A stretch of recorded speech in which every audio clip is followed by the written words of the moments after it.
Make yourself look good. Hey, how y'all doing out there? Anybody joining us today for our 12 o'clock Q&A? Well, we're here, and once again, we want to welcome you to the channel, and we want to uh, welcome you to this fun event that we're hosting every week. And thank you for subscribing. We really appreciate everybody out there that subscribes to the channel, likes and shares, because that's what helps us keep us going. We still haven't reached our hourly quota for showing videos, so we're still not monetized.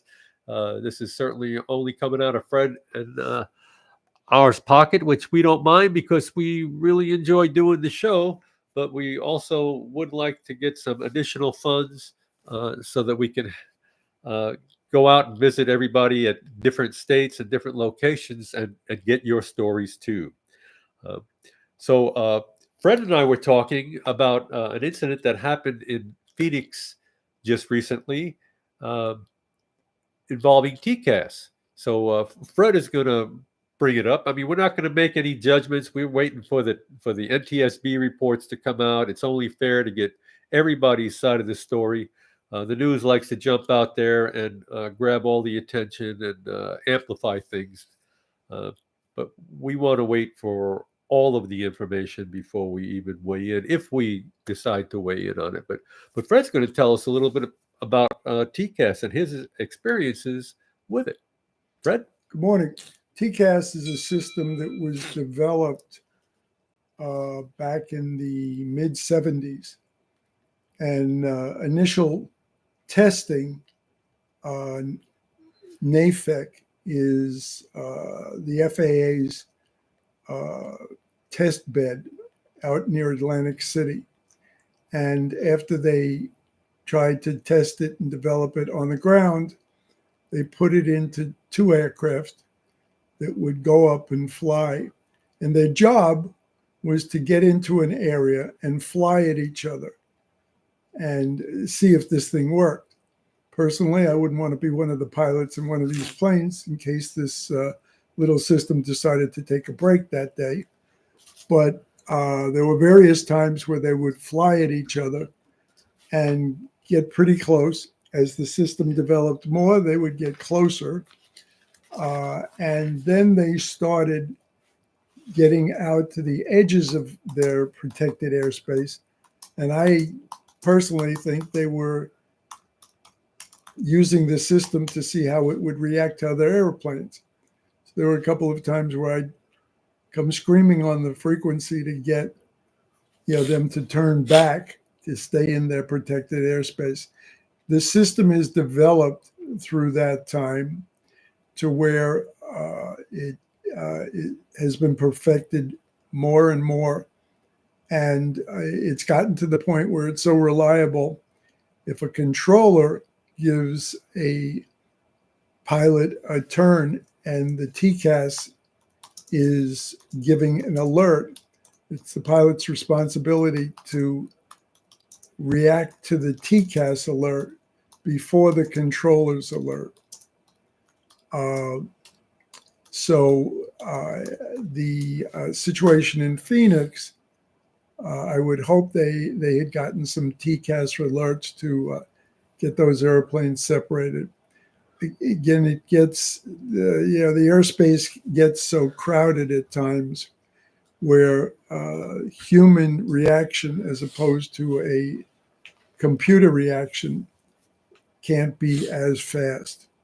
But it's saved a lot of lives since it's been perfected, and they're developing and perfecting it a lot more. I don't know if anybody on the frequency is experienced on the frequency. On the podcast, has experienced being in an aircraft with a TCAS alert, but they have it in private aircraft now also. Does anybody have anything that they want to add to that or questions about it? We don't have any questions? No, I don't see anybody. You guys can always text us if you are a subscriber, and we'll try to answer your questions as best as possible. And if not, we'll get back to you next week on a live broadcast, or I could put it in the community chat for the answer, your question and answer, so everybody knows what we're talking about. Anything else on TCAS, Fred? Not right now. Thank you. Okay. For anybody out there that's in the Houston area, we're going to have another get-together at BJ's on February 6th. That's up off of 45 across from the Woodlands area. So if you can attend, it's always great to hang around and do some hanger flying. 3 o'clock. And that time will be at 3 p.m. At BJ's. Love to see you there. Love to exchange some old stories and just get together with some good camaraderie. Always good to see our controller buddies. And any of you are welcome. In fact, if you're an aviator, you can come in and introduce yourself to us. We'd love to meet you. We'd like to get anybody's stories. If you're a pilot that had a good interaction or any kind of interaction with the ATC, we'd love to hear your story.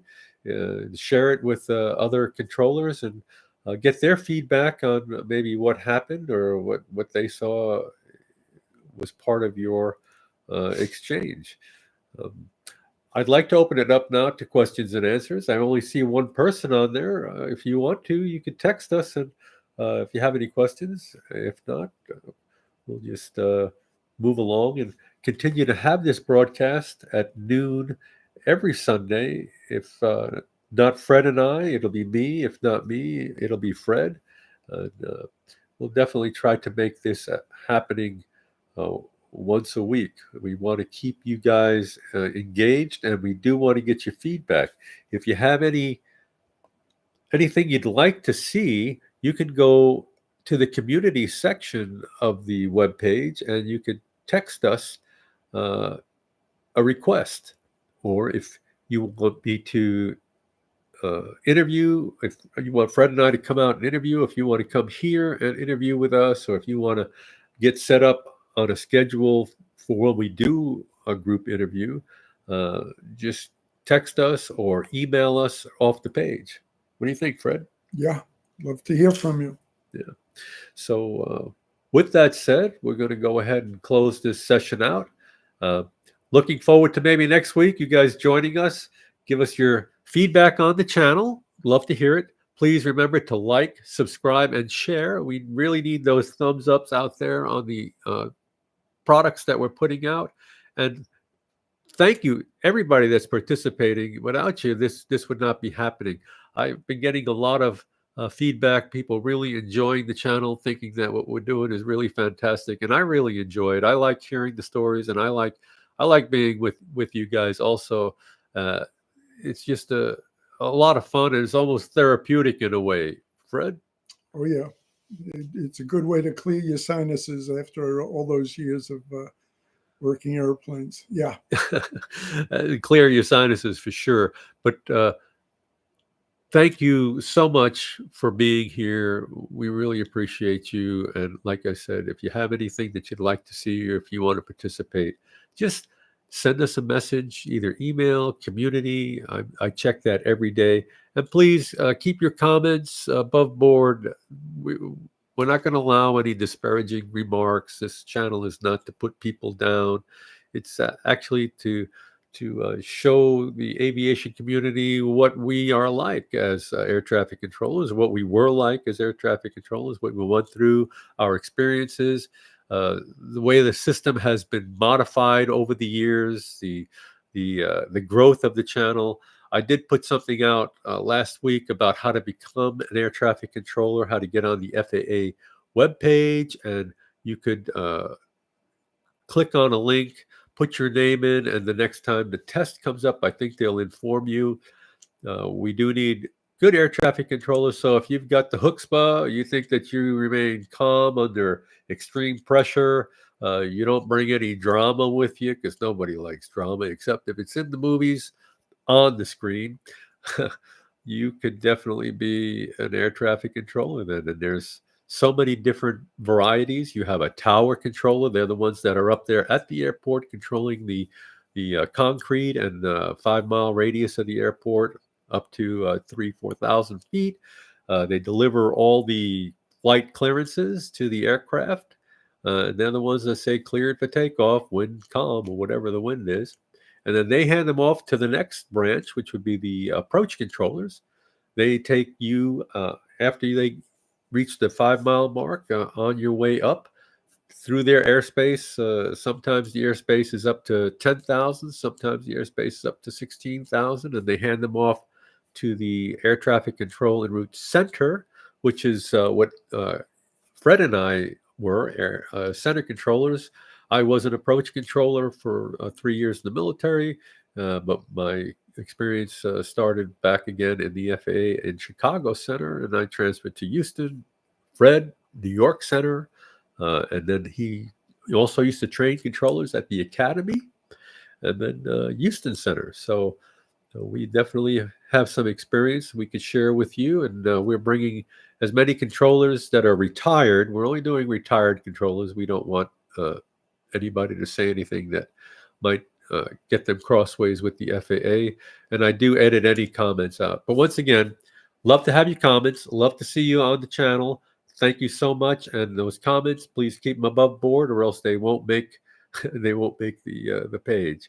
So the best to you, health, wealth, and happiness in the new year, and may you always be surrounded by your friends. And if you're flying, may you catch a tailwind. Okay. See you later. Ciao. Bye. What time is it here? I think